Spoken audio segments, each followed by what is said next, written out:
There's a lot going on. How does the fact that the Fed seem very reticent to actually cut interest rates impact your monetary policy thinking? I'm not sure why people are so focused on the Fed cutting interest rates. People should be focused on the Fed's objective, which is price stability.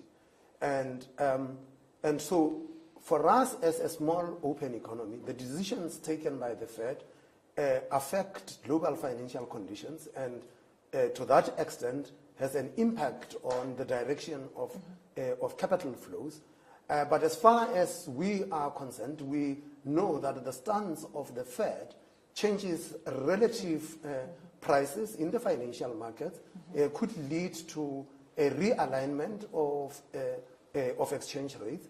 And to the extent that our own exchange rate adjusts, we then look at what it means for economic activity in South Africa and what it means for future price formation, and that is what determines the kind of stance that we take. And so what does it mean for your monetary policy? How do you see it from now until the end of the year?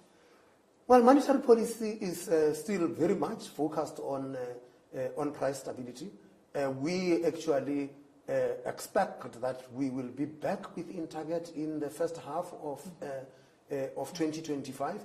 There are still risks attendant to that outlook, key of which is geopolitics and what it means for exchange rates, what it means for the prices of financial assets, and thus the direction of capital flows, what it means for global energy prices.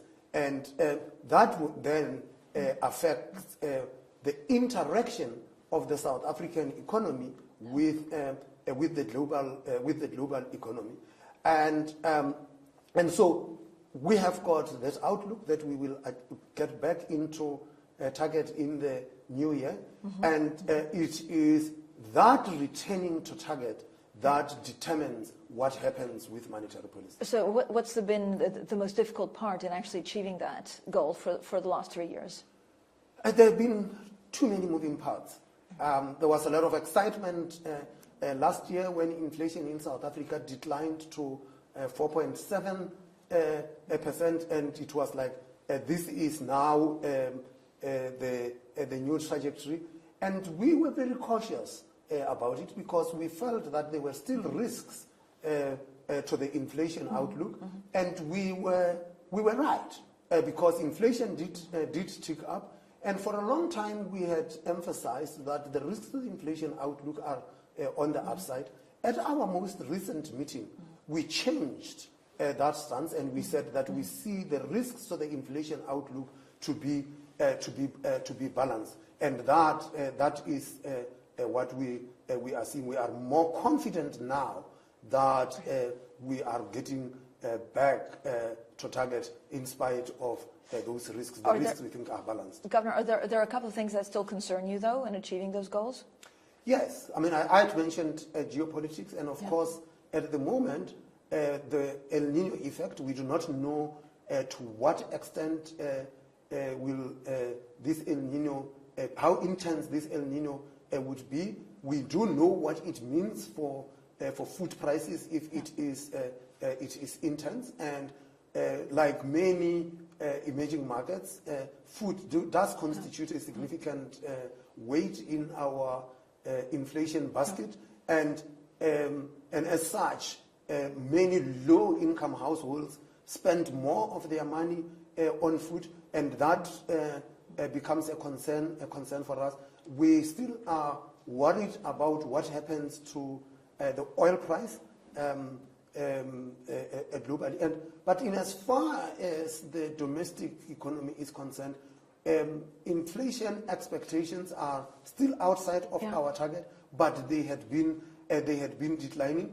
But all of those are still. Governor, there's a new cabinet, and now there's like a power sharing agreement in South Africa. What are you expecting in terms of policies that could then impact your monetary policy?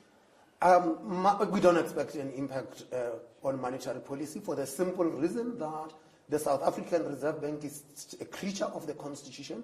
We are independent of the political cycle, and we set our own path at the beginning of the year.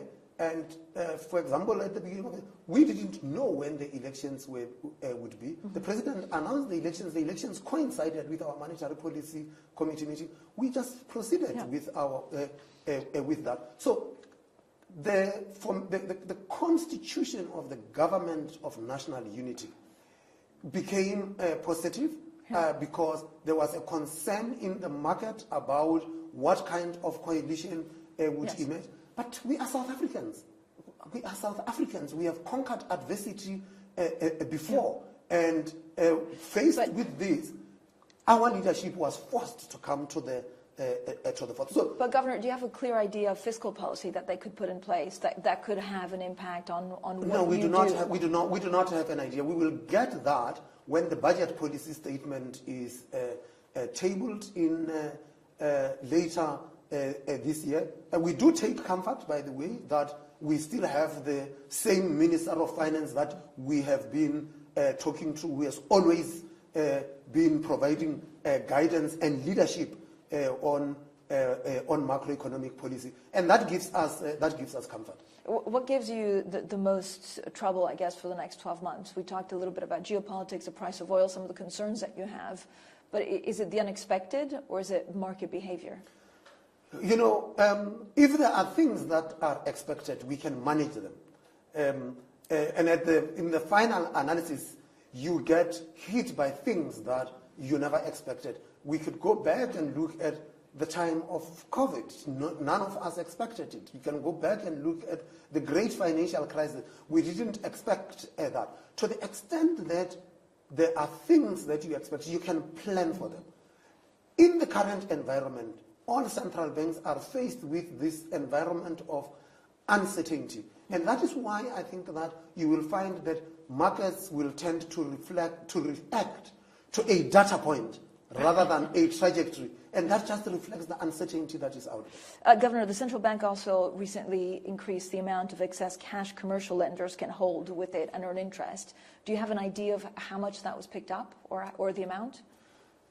We announced a process, and these amounts that were increased had to do with the sterilization of the amounts of profits from the exchange rate that are being transferred to the Treasury through the gold and foreign exchange reserve contingency account. And what we are doing is that we will transfer that money in tranches. We have announced the schedule, and we are doing that in such a manner that it does not affect or create volatility in global financial conditions. And so that is why we have increased these quotas. So no money has been paid yet? No money has been paid yet. We have announced a schedule, and it will be done in accordance with that schedule. So we are transparent about it so that the market knows exactly when these transfers take place.